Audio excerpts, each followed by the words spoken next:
Nireset ng Department of Justice o DOJ sa November 14, araw ng Biyernes, ang pagdinig para sa Preliminary Investigation o PI laban sa 5 kaso ng Ghost Project sa Bulacan.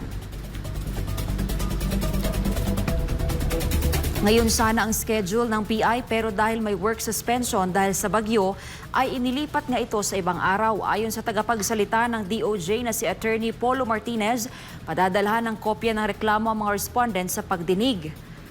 Una nang sinabi ng ahensya na ang mga pangunahing respondent sa kaso ay may mga district engineer sa Bulacan na sila Henry Alcantara, Bryce Hernandez, JP Mendoza at iba pa. Sa pangalawang batch ay mga politikong idinadawit sa flood control scandal naman ang patatawagin sa pagdinig. Ito'y pagkatapos ang pag-tell-all na ginawa ng mga whistleblower at iba pang ebidensya na sapat raw para maituro ang mga politikong sangkot sa anomalya.